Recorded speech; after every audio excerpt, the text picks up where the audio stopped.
They sealed the door again, not out of belief, out of fear. Nailed it shut with 12 rusted iron spikes. The candle continued to burn below unseen, but never forgotten. And then 100 years passed.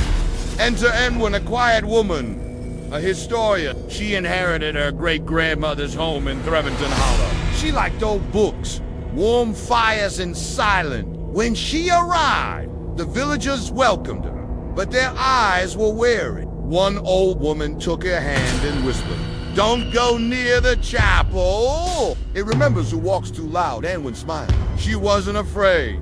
Not yet.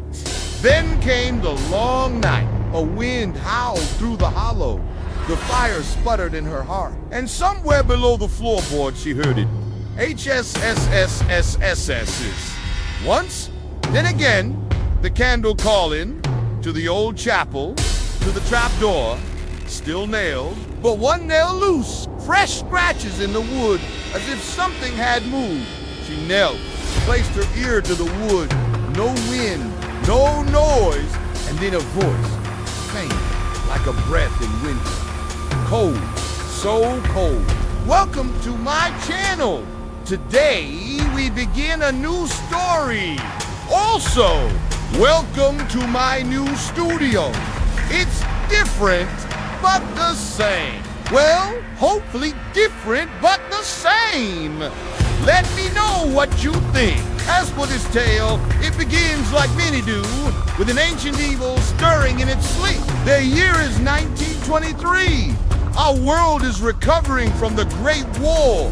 Men return home to wives and children. Orchestras play ragtime tunes. People dance to Charleston. But all that merriment cannot touch the dread that lingers beneath the earth in the small village of Threventon Hollow. The locals know that dread all too well. They speak of it only in whispers, glancing nervously over their shoulders as if the very walls could hear them.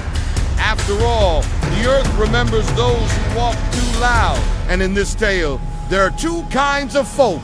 Those who have come to terms with what lies beneath, and those who try to forget. The latter, they build their lives around denial. They seal away the past in an old chapel nailed shut with 12 iron spikes. They pray that no one will ever disturb what sleeps below, not while they live anyway. For in this place, even death is not enough to stay whatever's down there. But there is always one in every family, one who hears what the earth tries to forget. And so our story begins with the arrival of Unwind, a historian who has come to study the folklore of the area. But really, she's here to see the home left to her by her great-grandmother, who died just months before. Their family has ties to this town going back centuries. But when her mother passed, Anwyn's family severed those ties.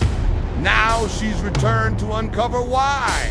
During her travels, she meets a reclusive old woman who tells her stories of strange occurrences in the night, things that make the blood run cold. And she warns Anwyn not to investigate, not to go poking around in matters that would be better left alone. But something compels Anwyn, something in her blood that calls to the old chapel. It's a grand structure with a steeple reaching up to heaven, or at least trying to. Ivy chokes the wall. Trees claw at the windows. It is the kind of building you might pass by every day for months and not notice at all. And inside, dust motes dance in the sliver of moonlight that pierces through a hole in the roof. There is a chill here, deeper than the grave, and a silence that presses against her ears. That's when Anwyn feels it. The earth breathes. It is alive. And down in the crypt below, something stirs. She finds the trapdoor hidden behind some old pews. It's covered by boards and nailed shut with 12 rusty iron spikes. For generations, the people of Threventon Hollow have tried to keep what's below locked away. And now, driven by her curiosity, Anwyn is about to change all that. With a pounding heart, she begins prying up the boards. A musty smell rises, like old graves and forgotten things. What is it that lies in this darkness? Some sin of the flesh, perhaps, or some greater crime. Was it banished here in the dead of night? Imprisoned forever? And why? Or was it something that the earth itself swallowed up? Either way, it seems that whatever is down there does not want to stay buried. With a grunt, she dislodges the last spike. The trapdoor creaks open to reveal a staircase spiraling into darkness. Below, a single candle flickers, casting dancing shadows on the walls. But how can there be light down there? And why is that candle still burning after all these years? What is down there?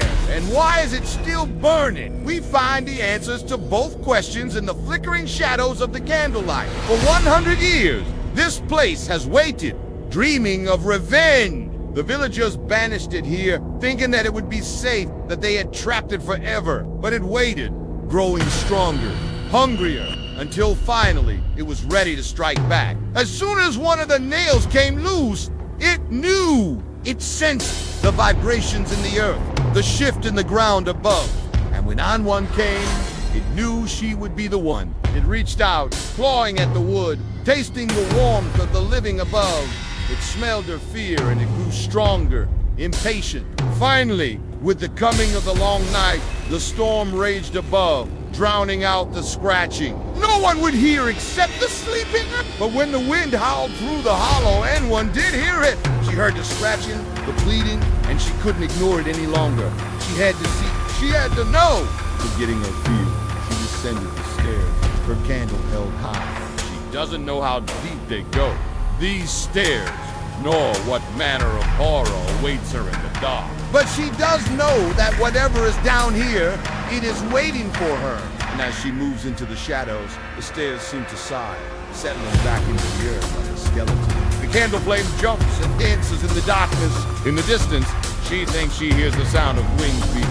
She quickens her pace. Whatever is down here is struck. The candle sheds more light now. It reveals a cavern filled with bones and skulls, the teeth gnashing in the darkness. And from the far wall, something watches her. Two eyes burning like hot coals. They regard her with cold amusement. She is not the first curious soul to come down here. But as she stands frozen in terror, the creature stirs. It glides forward on silent wings, taking shape in the flickering shadows. And the closer it comes, the more familiar it seems. It looks like a bird, but huge, with feathers the color of rust and eyes that burn with hellfire. Its beak is long and sharp, its talons like hooks. It shrieks a sound that rips through the darkness, tearing at her sanity. And Anwen screams back, the sound echoing through the cavern, bouncing off the bones and skulls. Then it pounces. The last thing she sees is its burning eyes. The last thing she feels is its icy talons ripping into her flesh. And as the creature drags her into the darkness, she realizes with a jolt who it is. It's the earth, reclaiming what is hers, taking back what was buried, judging the villagers thought they could banish whatever this was, that they could lock it away and pretend it didn't exist. But the earth remembers, and the earth is patient. And now in the silence that follows, the earth is sated, the hunger abated. It settles back into slumber, the bones and skulls at its command, the nails and the candle forgotten. A thin layer of dirt covers the trapdoor. Ivy creeps up the side of the chapel, hiding the truth within. Over time, the people of the hollow rebuild their lives. The scars left by the creature fade. It becomes just another story told to frighten children. But sometimes, when the wind blows through the hollow, the earth dreams of wings beating in the darkness, and the villagers remember to keep their voices down. For in the old chapel, in the silence of the night, the earth waits, dreaming of vengeance. Until next time, don't go poking around in matters that would be best left alone. After all, the earth remembers those who walk too light.